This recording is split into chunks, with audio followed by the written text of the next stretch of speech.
Okay, thanks, Shannon, for coming and talking with us today.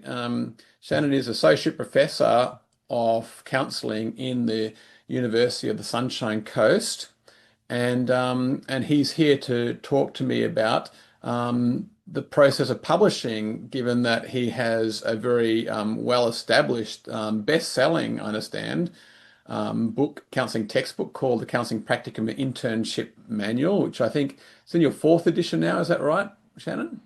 Yes.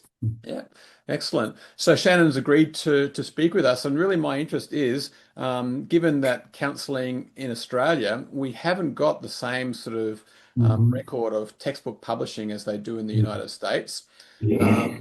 So I thought I'd have Shannon come and talk to us about it. And although Australia does have a number of textbooks available now, but there might also be some academics as well as some practitioners who are thinking, got some ideas about what they would like to write about, but just don't know where to start. And so really appreciate your coming to talk to us about that today, Shannon. My pleasure. Excellent. So I do have some questions prepared, and we might go off script as well from time to time, and that's Mhm. okay Okay. too. So just wondering, tell us about the beginning, like what sparked your interest in even thinking about writing a book and writing a textbook at that. Yeah, well, it's a long story. I'll just give you the condensed version. Okay. I was writing is a big deal in my family. There's several of us who write and publish and whatnot. And by the time I was an undergraduate, I wanted to do writing. I wanted to publish, and I did some basics, but not sort of very, very, very minor at best. But it had always been a goal. And finally, I just decided, I'm, 40 years old and I'm going to start trying to do some of this. And then I published this one book, which was with a very small publisher in New York City, and it was on peer programs that sold just enough for a little coffee money. But but I'd published other things, academic journals, and then published in a magazine, Counseling Today, which I later wrote for about 2.5 years, and other venues. So okay, inching forward, but I wanted to write books because I found I was actually better at the type of writing you have to do for a book than I am for the type of writing you do for a journal. Partly because I also enjoy it more. And I also wanted to write and non-professionally write fiction, poetry, those other kind of things, which I've done. But here's what happened on the first real textbook. Now I want to talk specifically about the Practicum and Internship Counseling book because here's the interesting thing. Mhm. I developed a prospectus for that book, and I wanted the American Counseling Association to publish it. I had been on their publishing committee, I had been on publications committee, I had been on and I'm still on their resource review committee and have been for about 30 years now, where I review prospective books they're going to publish. And I thought this would be the perfect book for ACA. They turned it down. Mhm. That was the first turn down. And Right. then Okay. that was not the last turn down. I kept getting rejections, and I thought, okay, I'm going to give it one more try. Yeah. And So can I I just pause saw. you there? So you said you created a prospectus. So can you tell us a Mhm. little bit about that? Okay. Whenever you want to publish a book with a publishing house, Taylor and Francis, Routledge, or the American Counseling Association, American Psychological Association, whomever, Mm. they're going to ask you for a prospectus. Tell us, and they have their own outline for that. Right. So it's usually a couple of 3 pages and whatnot. So you write that up and you send in. You usually want you to give 3 to 5 names and email addresses of people who can review the prospectus and say, well, I think this is good, thumbs up, I think it's bad, or I think it could be, or whatever. Mm. All right, so you send that in, and that's what happens. And so I went through about 8 rejections on prospectus. 8. Wow. But the last one, Mhm. my last try was Springer Publishing. They're a major publisher. They actually started in Europe, I think in Germany originally, but they're now headquartered in New York City.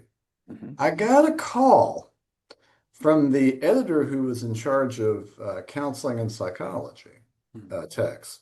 And she says, I want to ask you about this and has some questions. And we had about an hour conversation. And she said, I think this could happen. And I thought, I didn't get my hopes up because they'd been dashed. So Yeah. and she said, I'll find out. We're having a meeting next Thursday. I'll send you a message after the meeting. So Mm.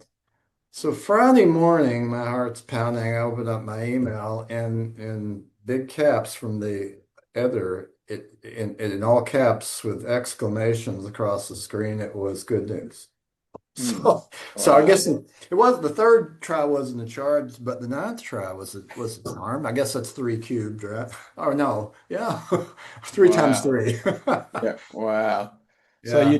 certainly one lesson in there is expect rejections potentially. Don't sort of assume that automatically your book's going to be taken on board or your proposal, I should say, is going to be I taken. would say not only that, I mean, when I think about it, I've probably had about more rejection than just about anybody I know. Because if you're a writer, you're going to get a lot more rejection than you are a lot more acceptance. It's not the last time I was rejected for a book, an article, or whatever. I've had a lot of that. I had one real, insulting guy write me an email back and just I read the email because when I was first getting mad, I thought he's so over the top. It's actually kind of funny. So I just started laughing, and I wrote him back this letter. So, well, I appreciate your feedback. Thank you very much. I've learned a lot. Here's what I took from it. Yeah. Wow. But you're going to get a lot of that, and you have to not take it personally, and you have to get your support, and you have to keep telling yourself if you really believe in what you're doing, how do I make this 1 or 2 or 3% better? Yeah. And sometimes people, a publishing house would say, they would say, this isn't quite what we're looking at, but you might try these other people. I've had a couple of them say that to me. Right. Yeah. Okay. So so you might get some helpful guidance out of the Mhm. response, even if it's a rejection. The best editors will do that. Mm. And and some of them, who like my first editor at Springer, and she even said, and the other one that would probably publish your work the way you do it would be Taylor and Francis, and they have an imprint called Routledge. I've done with both. And what I'm writing right now, a book is for the parent company, Taylor and Francis, but I've written under their Routledge imprint also. All right. So sometimes you'll get somebody who will be helpful because maybe they know a little bit more about a competitor, or maybe they worked at a competitor previously, that kind of thing. Hmm. And with your, so it sounds like there's, I guess, a spark of writing, you had that long before you published. Mhm, mhm, And so publishing was just, I guess, you're able to express yourself and mhm. like in a different way in academia, it's often the publishing in journals, but this is quite a different sort of focus is when you're publishing for the public or publishing for students, essentially. I'm curious around the Counseling Practicum and Internship Manual Mhm. one. What prompted you to choose to publish in this space, in the placement space? Well, here it is. I had taught practicum internship students for many, many years as a graduate, as a PhD student. And I'd also taught them in both counselor education and in psychology. Mm-hmm. And I really enjoyed that. And I had also run a couple of clinics. I've been a supervisor in some form or fashion for more than 30 years for clinical populations, mostly counseling, of course, but some social work, some psychology. And I really felt like I could do that really well because I'd been on a variety of different sides. A lot of academics have never run programs, have never been out there in the field running a clinic or two. I ran a university counseling center. I ran a community mental health clinic, et cetera. I felt like, I'd had a lot of different roles as a supervisor, and I felt like I could speak to that pretty well. Mm. I also, at that point, felt like I could write well enough, and I knew I was disciplined enough that I could sit down 4 days a week for a couple of hours and do it, because it's really more about perspiration than inspiration. It's one thing I'd Right. see. Okay. So it's all of those reasons. I also felt like, and here's where I kind of broke the rules a little bit, because I do that, but not ethical rules. But, but I bent the rules a bit because I wrote in first person. You don't generally do that with an academic book, but I did it. And I had an interview with a group of students in Oklahoma. They've got a podcast, and they chose my book for me to talk about. And they asked, "Why did you write it in first person?" I said, "Because I thought that it would be more readable, and I wanted to talk as much about my own experience as well as, the research references in the book from, the research studies, other books, other, et cetera. But I wanted to sort of make it more of a personal work." Yeah. Okay. So that's and was that what like I guess I'm one of the questions I've got also is were there other texts, similar textbooks in the field already published in that area, and or was yours one of the first? The timing was good. There was one, well, there was this one, there were two that I was aware of. There's like a handful now, but at the time there was a really interesting fellow in Washington State up in Seattle. He was a psychologist teaching at the University of Washington, I believe, or maybe Western Washington University. His name is Brian Baird. He's a real interesting guy. And Yeah. he had been a member of Congress, U.S. House of Congress, House of Representatives for 10 years. And a real, I think, pretty amazing fellow. I really liked his book, but it was a really sort of an amalgamation for grad programs in psychology, counseling, social work. So it's kind and which so he's kind of I mean it's a good marketing scheme because you're saying, well, we can hit all these, but I was feeling like that wasn't really what I wanted to do. Then there was this other one, I can't remember the other one, my apology.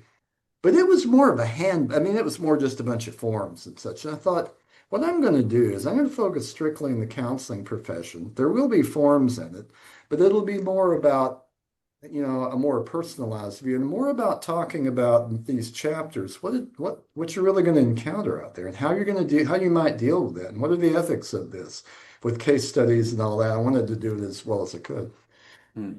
And the book has, despite all the initial rejections, it's been more than I could have ever imagined.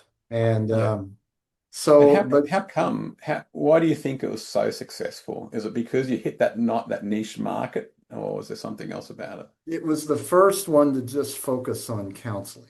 Yeah, okay. Not as opposed to the others, or they were trying to be broad, but it's pretty hard to do that at some point because part of it is we have different trainings, we do somewhat different, even if we're doing some of the same things like counseling or assessment, it's different. The ethics are different, that kind of thing. The training is a bit different, the philosophy is a bit different, and so forth. I think it's because of good timing, one. I think also and I may be wrong about this because I think part of human nature is we want to think we did something just a little better than maybe we did. I've always felt it was better done. And I felt like one of the things I felt like I was good at as a teacher was relating to students and such. And I felt like that the book did a little better for that. Mm. Yeah. Now I would like to think that whether that's true or not, I don't know. It's what I would like to think. Well, even your decision to write in the first person, though, and to me, it seems to align with the counseling emphasis on relationship and moving from the objective, distant sort of style of Mhm. writing to the more subjective, interpersonal Mhm. style of writing. I imagine would have Mhm. some appeal for counseling students in particular. I think that's been the case. I mean, I was surprised that, like one of the young women who interviewed me, she said, "Well, I like your stories at the end of each chapter, your lessons. So at the end of each chapter, there's a personal story related to the material in the chapter. And they're not all where I did a good job." Okay. Yeah. Some of them are where I really mucked it up, and fortunately, everything turned out okay. In some cases, because I mucked it up, things probably turned out better. But I mean, so part of it was it's really like students like case studies because they're very real. That's why when I developed an ethics course at Niagara University, and what made it so popular, one, there is a really good text by some people in the US. And second, all those case studies make it very real. You feel like you're right there in that office grappling with that ethical constraint, that Mm. ethical issue. And I wanted to write something like that. And in particular, waiting at the end of the chapter is a first person clinical tale of mine related to the material in that chapter. It might be on ethics or it might be on supervision, a good supervisor and not a good supervisor. It might be on a situation that you don't, that nobody wants to talk about on Practicum Internship. That is the safety of the students. There are more, there's more assaults out there in placement and much more in private practice or agencies than anybody really wants to talk about. I'm a survivor of a very serious assault in my first job out of grad school. And I've seen other assaults happen. So part of it is how do we deal with those kinds of issues? How do you keep yourself safe? How do you talk somebody down and de-escalate them when your body feeling you're under threat, you're in a corner, and your own heart rate and blood pressure pounding in, like a drum in your ears? How do you do that? It really sounds like you took it from a quite experienced practitioner perspective as well, who've actually Mhm. been there, been in the trenches, as well Mhm. as seen people Mhm. in the trenches. And the students are wanting that transition stuff from I've done my textbooks, I've done my courses, my coursework stuff. Now I'm Mhm. going in the field. I really want to be prepared. I'm anxious, nervous, Mhm. excited, all of these things. Mhm. And to actually Mhm. have somebody write about the Mhm. experiences they can expect rather than the Mhm. abstract theory. But it sounds like you're really trying to bridge that theory into the practice. Yeah, I'm trying to do both those because I need to have I need to make sure I'm not just pulling something out of my ear, because my experience is not somebody else's experience. But here's my experience, and here's what the research suggests also, and so on and so forth. But I want this to be real because my experience with today's students in particular is a lot of them don't read the books. So if I don't, I got to give them a reason to read it. All right. And the reason to read it is not going to be some dry, abstract textbook. It's Mm, going to be a living textbook that actually talks about, well, here's some things you want to think about. mhm, Here's the research and stuff, but here's something that may not be in the research books. Because part of the problem with a lot of research is it's so divorced from actual practice. Like mhm, I had a really late friend, brilliant man, and psychologist, academic psychologist, and just a really good human being. mm, But I told him one time, I said, Eric, the problem is running experiments in your lab is not like somebody out there who's a single parent living in an inner city slum, worried about their kids getting on gangs and working swing shift at the convenience store and mhm, all the stress and pressures and et cetera. That's a real life situation, you mm. know. Yeah. And that's what a counselor or social worker or somebody else out there in practice or out on a placement has to deal with. Mm, yeah. Yeah. So really making it relevant. And it sounds like you very much got your audience in mind in terms of when you're planning the book and writing it and thinking about what's going to really make them want to read it. Given that students today particularly have so many Mhm. competing pressures for their attention, to actually get Oh. sit and read, um, especially when they already know it all from all their prior studies and now they're sort of going into it. So yeah. Um, It's now in its fourth edition. Um, what's the revision process look like when you're going from one edition to another? Can you tell us about that? Yeah, there was actually in the United States, there's publication laws. If you're going to have as you go up through editions, you've got to show there's like something like a 30% change or something, which Mhm. has not been hard to do, particularly as, for example, the next time I write the book, The Profession in the United States will have new ethics. Now, I helped write the previous ethics, and I knew them really well. So I'll Mhm. have to upskill. So that's going to be one. Also, I would have to get new references because maybe new research has come out that has changed. Maybe there's references out there and there's materials out there that I haven't talked about. Also, the field changes. Like the biggest change is something you're really good at. You're far my superior on AI. That's going to be a huge change. There's going to have to be a whole chapter on AI, and as well as infused in each chapter of the Mhm. book. And that's going to be a major change for it, as well as for any book or any training course. Mhm. So it's quite extensive, but it will be even more so on the fifth edition. Right, okay.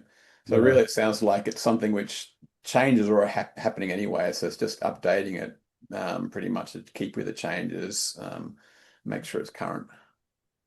Well, there's that old philosophical statement about you never wade in the same river twice, and that I don't know what the philosophical statement on the book is, but you're never writing. It's not quite what some people think. I mean, there was a time before I started writing books. Well, they just kind of second edition. It's the new colors and maybe a few new references or something graphics, but that's not the case. You have to do quite a bit. And when you've got an established book, it's easier to change things. But I also added a chapter this last time to it. And I've had to really almost totally rewrite a couple of chapters Mhm. because they were so out of date. And And I just thought, I imagine you probably change also over time too. So when you submitted it and like this was the perfect thing, Mhm. this was as best as you can do, and a few years later, is there a sense of you changing as well? And hence, when you look back on the material, it's you have changed place and you want to bring it to where you are now. Or...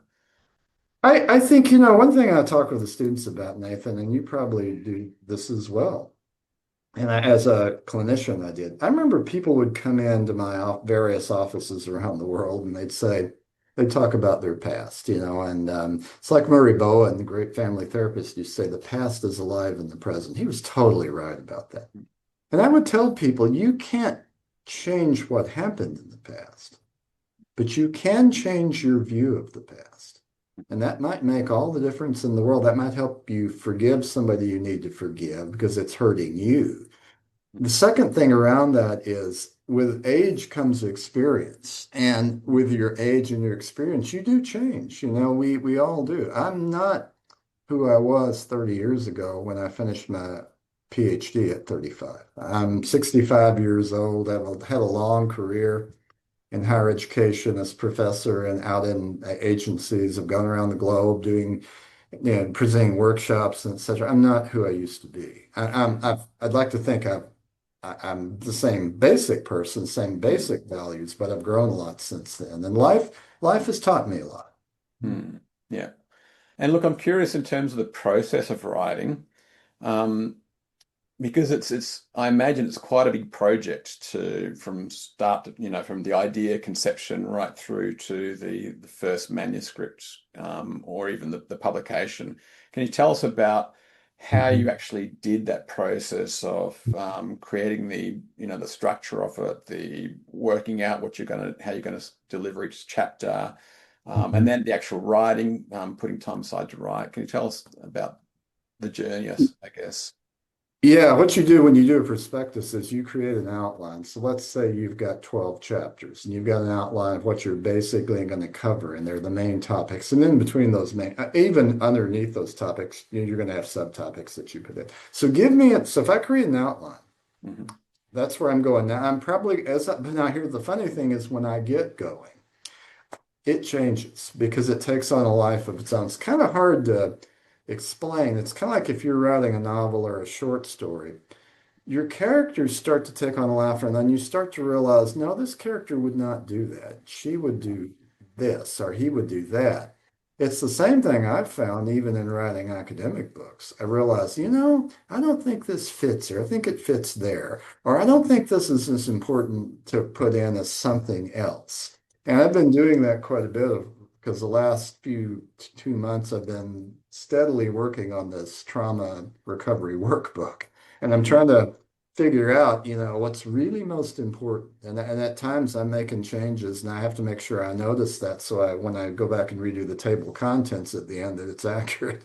So it just Yeah. kind of, for me, that process is I just need an outline, and then once I get an outline, I can be off and I wouldn't say running. I'm running at times, I'm walking, I'm crawling, I'm stumbling, but I'm moving forward. Mhm. And do you sort of have a set amount of time per day or per week that you try to discipline, like a religiously follow, or do you do it more on when you get inspired or just a bit of time here and there? Well, one thing I would say is if one waits for inspiration, they're not going to write very much. Don't wait for inspiration. You just sit your butt down 4 days a week, find the time, and it's going to vary Mhm. because this is our break week. I'm getting a lot of time. Yesterday, well, I thought I was getting a lot of time. I had to check in with a lot of people.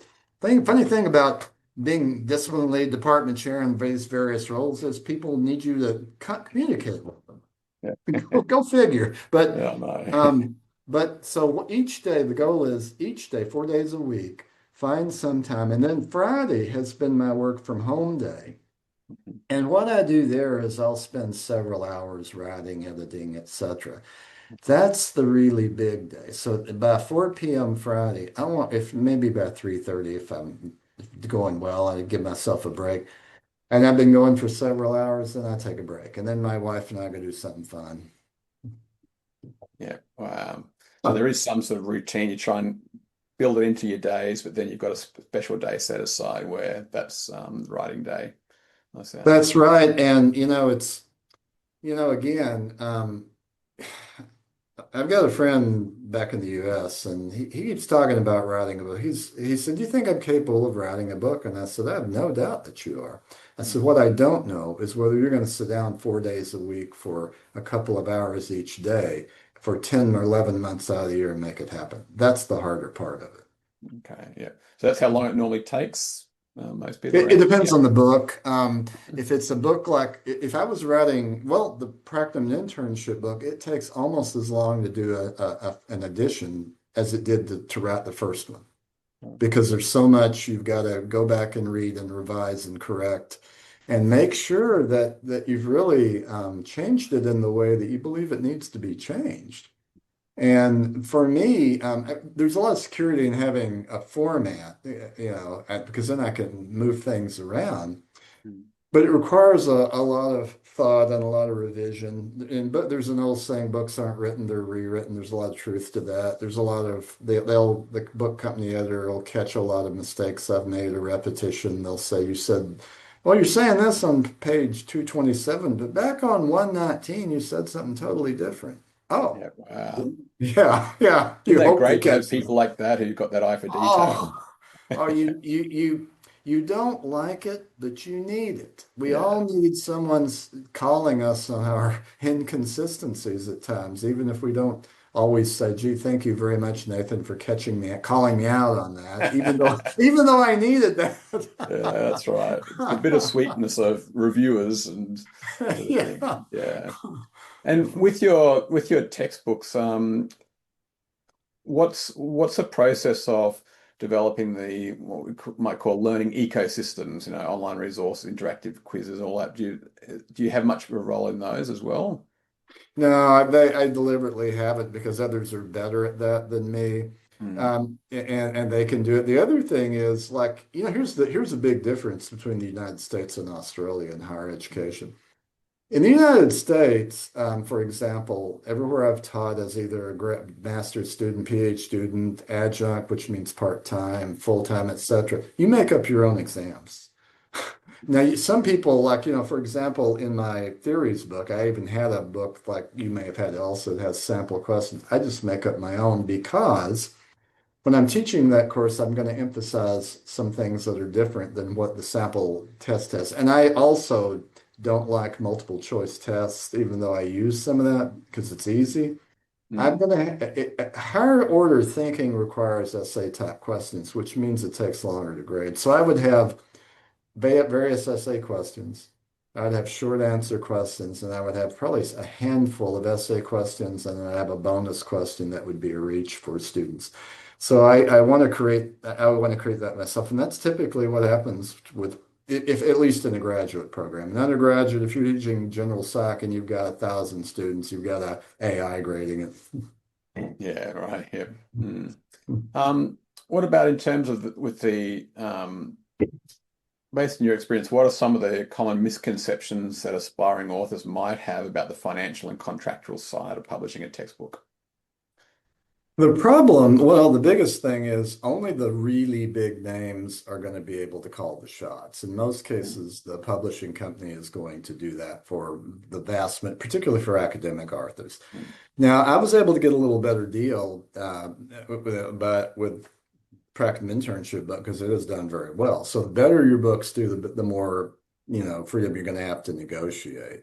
mm. And that's Negotiate what? What do your you? contract, how much you get or rate of return on your publications, on your books, whether they be e-books or print books or whatever. Hmm. Yeah, okay.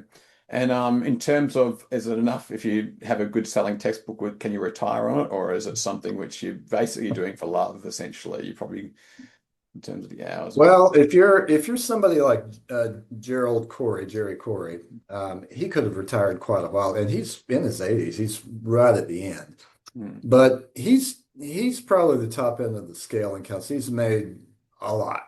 mm, Now, he's an outlier. So you got to understand there's lots of books out there, but very few people are going to get rich off them. mm, It's the same in the fiction world. There's a lot of fiction authors out there. Most of them are not rich. They publish, they make some money. They're not doing John Grisham or Stephen King like sales or Nora Roberts or those other people.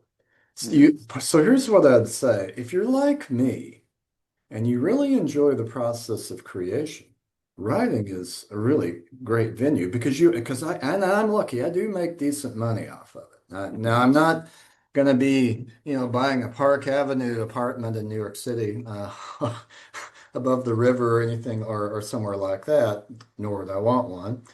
But it is nice, mm, I enjoy it. I also have videos that do training videos that do pretty well.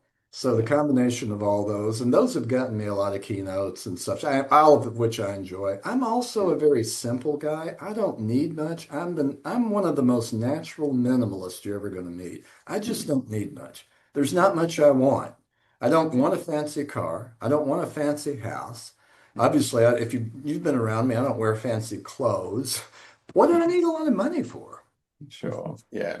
Yeah. I mean, And look, I think that from the Australian, if you're writing for the Australian audience, it would be a fraction of what the US, because the US is a much bigger market for the textbooks over there. So I would probably suggest that whatever um, that you probably, from an Australian perspective, you definitely want to have fairly low expectations in terms of what it might generate, because you've also got to have different places adopt your text as a textbook as well. So there's that element as well as how big is the market that you're looking at penetrating.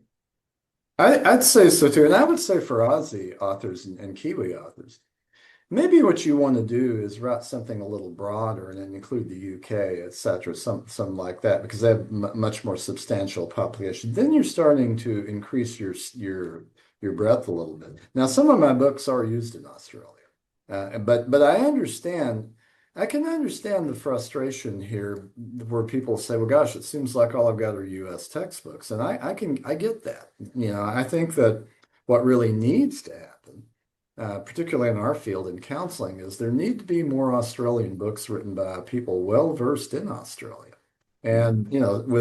And, Australia, you're using the kind of spellings that I'm used to Australian spellings because I taught on the US-Canada border, and their spellings are pretty much the same as yours. There are variations of it's evolved since the old UK days, but there's variations on that. The Mm. other thing about that is when I wrote the Prac internship book, I wanted to talk with people about what the landscape looked like. And from the first edition, the fourth edition for counseling, it's grown exponentially. Counselors are now the largest mental health profession in the United States. A lot of people don't even know that. That was Mm. not the case when I was writing the first edition. Mm. So here in Australia, as you go through, and somebody like you, Nathan, with what you're doing, that's a story you can tell because I'm basically telling a story about placements, from one beyond, but also around talking about the story of the evolution of the profession in the US. And that's the other thing one has to be thinking about as well. Especially when you're doing additions over time, then Mhm, you would be mhm, tracking those changes. mhm. I'm curious, how do you, as an author, how do you view the future of the textbook? Well, we've talked a little about that with the AI thing. Well, here's what I would say. And you were telling me about one of your projects and writing a book with AI, but here's the thing I'd say.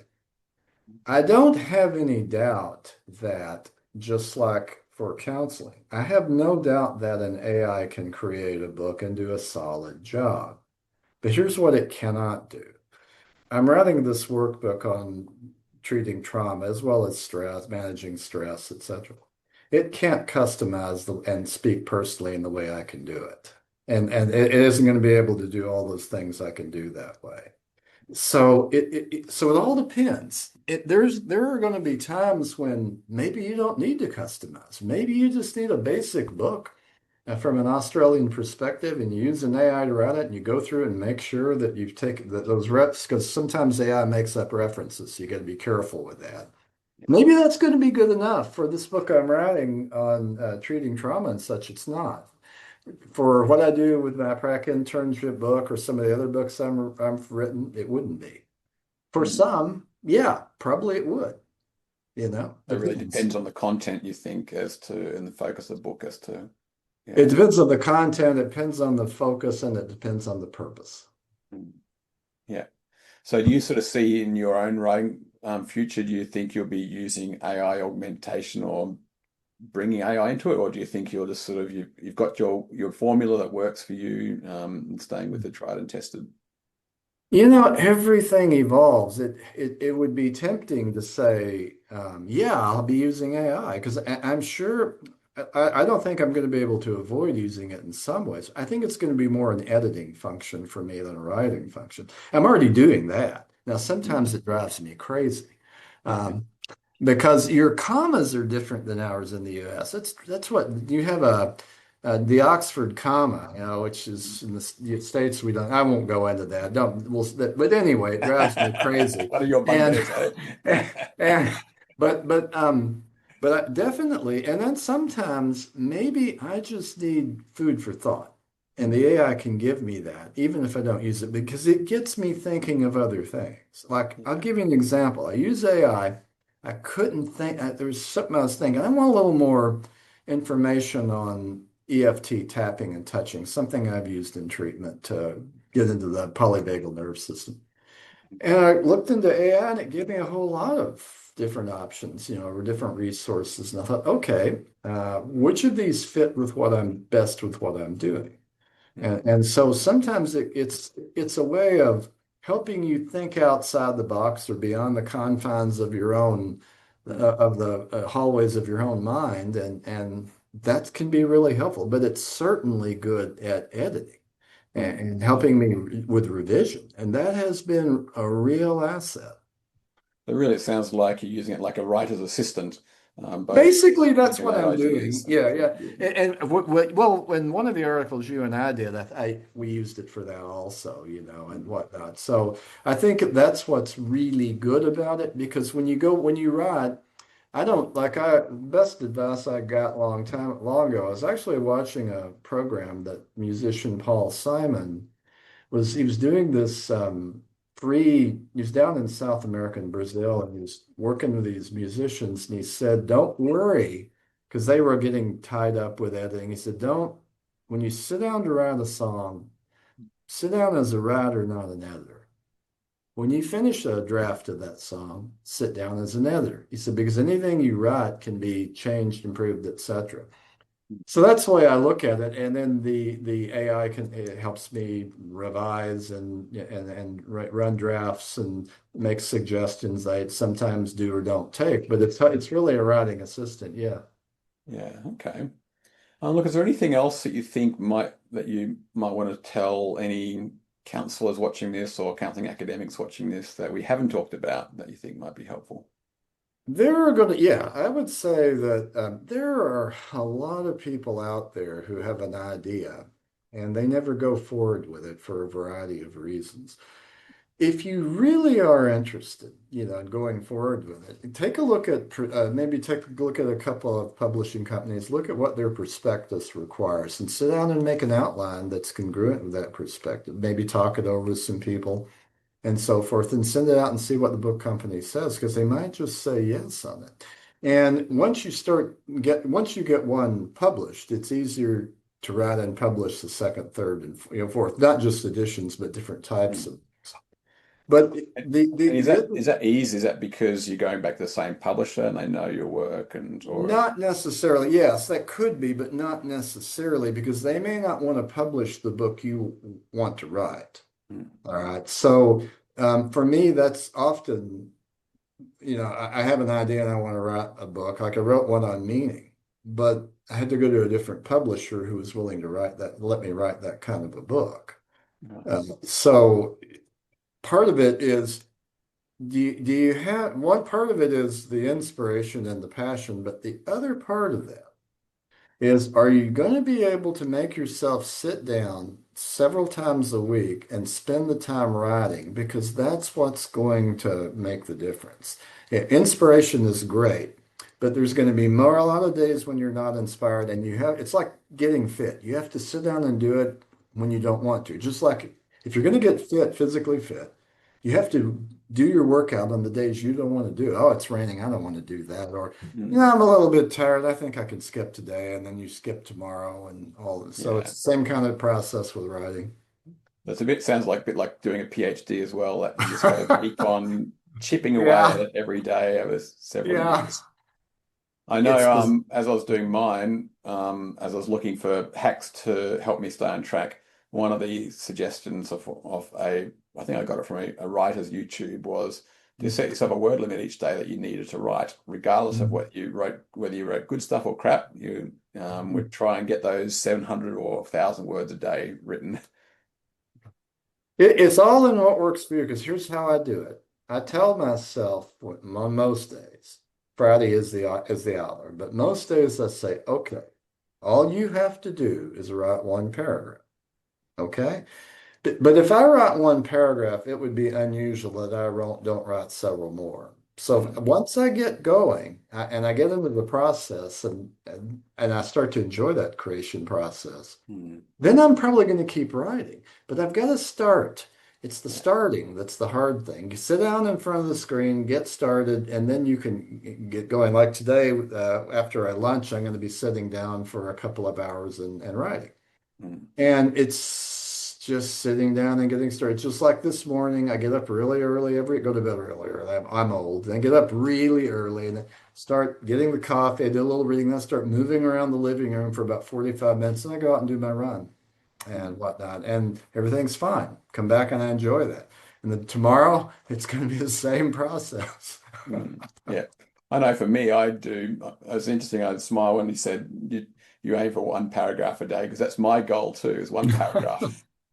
And it's the same. Sometimes it is only one paragraph because of all the research behind Mhm. that. But Yeah. to me, it's a good benchmark. And if you do more than that, that's a bonus. I think that, yeah, I agree with that. And, the thing about it is incremental progress is progress. And when and trauma was my specialty, even though because I worked rural and remote, I did a little bit of everything. But I would tell people, particularly who had PTSD, and others, I'd say, okay, remember, incremental progress, little progress is progress. And those little, increments add up over time. And that's progress. And that's how you heal. And some people it's going to be quicker, but for a lot of people it's going to be slow. There's going to be a little resting, a little regression because it's hard.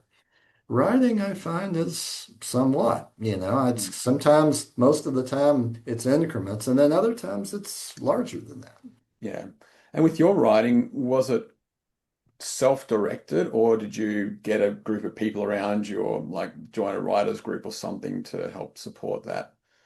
I've always been, it's kind of funny. As an athlete, I never had trouble making myself go out. I mean, I do. I feel I don't want to work out today, but I'd say you're going to go do it. Just get out there and do it and get going, and you'll be okay, even if it's a bad workout. I Mm, didn't need somebody. I didn't need a running group or those others to help me prepare for marathons, half marathons. mm, I've never needed a writers group to do that. In fact, I prefer not doing it that way. For me, mm, it's more of a solitary process now. A lot of, but here's where what I should have said when you said what advice. Here's the advice. Find what works best for you. Because for me, what works best for me may not work best for Nathan Beel or another author.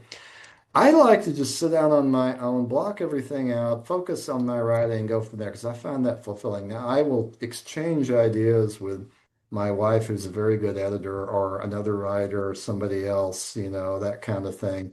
But for me, the writing part is a much more solitary process. yeah, yeah, for sure. Okay, excellent. Look, Shannon, you've given lots of really useful information and, speaking from experience, not merely from someone who's gonna be a wannabe, but someone who's actually got some really significant runs on the board in terms of your publishing and also supported. I mean, one of the benefits of writing a textbook is, when you're teaching students, they're in front of you one group at a time, whereas with writing a textbook, you're potentially influencing thousands and thousands of students each year across the country. So I guess that scope of being able to really provide and contribute to the profession is so much more magnified in doing that. I think, you know what I think is interesting is when somebody far away, and I've had this happen on LinkedIn or other places, said, I was curious about something you wrote, and I was curious about this story you wrote about and lessons learned about that. And what did you really learn from that? It's rare, but on occasion I'll get that. Or when I would go to the conference in the United States, the annual conference, someone would say, "Oh, we use your Prac internship book," and or another one, here's something I was curious about this. So yeah, it is. It is. There are two things. One is, yeah, there's a little hubris in that, no doubt about it. That's part of being human. But the second part is when somebody says, "What were you really thinking? You know, what do you really get out of that?" I mean, Mm, I read your story, but is there something else you'd say? You know, mm, so I find that to be maybe the most interesting part. mm. And also, it sort of suggests to me you'd probably make a good counselor. This willingness to go beyond beyond the thing into the what's really going on there. Yeah, well, it's I think on that person, the people ask me, and there's a guy in the United States.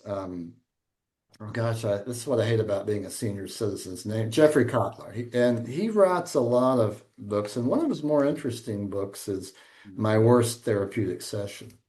And I remember thinking about that. I actually put that in one of my books. This is probably the worst session I ever had because I screwed it up so badly. Not from because I wanted to. I had the best intentions in the world. I just really screwed things up. Fortunately, the person didn't suffer much out of that. It was just they were like, "Really?"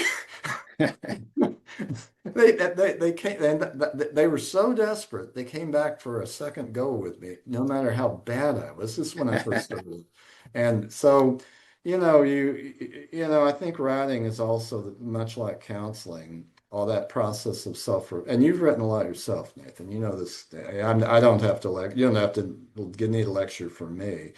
But I think just that self-reflective process of what did I learn from writing that? I mean, what's my biggest takeaway? Really, seriously, what is it? What did I Yeah, learn from that? yeah.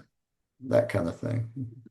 So really, writing becomes almost like an extension of what we do as a reflective practitioner, but also just Mhm. creates another outlet for that, another Mhm. way of processing our own material and reflections and things, but doing it probably in a more thoughtful, careful way, given it's going to, once it's published, you can't unpublish it. Yeah, but now there is that other thing that happens. Somebody doesn't like what you wrote. Hmm. Or they find some minor error and they put it out for 1,000 of their friends to see. Or one of your Okay. students, if you happen to be using that book like this, oh, you said on this page, but now you're saying something different on this page. What All did right. you say? What? All right. So there Okay. is that part of it also. So with everything almost, it's like there is the potential for the glory, but also the potential for the target to become the target as well. Well, Varying part of it degrees. is it's good to you get humbled. I mean, just like anything else. I have not been targeted like some, Mm, but I have put in the books I've written mhm, that there is absolutely nothing woke or so about respecting people who have different cultural identities, different sexual identities, different spiritual identity or no spiritual identity, mm, on and on and on. There's nothing at all woke. And yes, that includes people whose political perspective does not align with yours. mm, I'm saying it about myself because I've had students who were very conservative, really good students. But mm, okay, just be ethical. Follow the code of ethics. You and I are going to be fine. All right. mm. Yeah. But so I haven't been targeted like I know a couple of people in our field in the US have been, but it could happen. Mhm. Sure. Yeah, It could absolutely. happen. Mhm. Yeah. Okay. Look, we'll put this on YouTube, and I'm sure that various budding authors or academics just might come and watch it just to, I guess, demystify the process, both from a writer's Mhm. perspective, from a publisher's perspective, And also for those people who are thinking about the future from a, how do we maximize our writing and prepare us? And I think one of the key take-home messages that I've received from this is it's not a static event. It's something which, you might write, you might publish it, but then if you're doing additional stuff that you're changing over time and how you reflect on the same content will change and how you express that content as well and the new ideas. Absolutely. I think that's well said. There's nothing static in this life, and not in us, not our writing, not our learning, not our counseling, etc. I mean, everything changes, everything evolves. Where it's going, no idea. Yeah. So thank you very much for sharing your time today, Shannon. And yeah, I look forward to publishing and letting the counseling community access this information. Thank you for taking the time to interview me. I've enjoyed this, and I hope somebody gets some good out of it. And I hope anybody who's thinking about writing a book of any kind or an article or whatever, I hope that there's something in here that's valuable. Yeah, excellent. Thank you.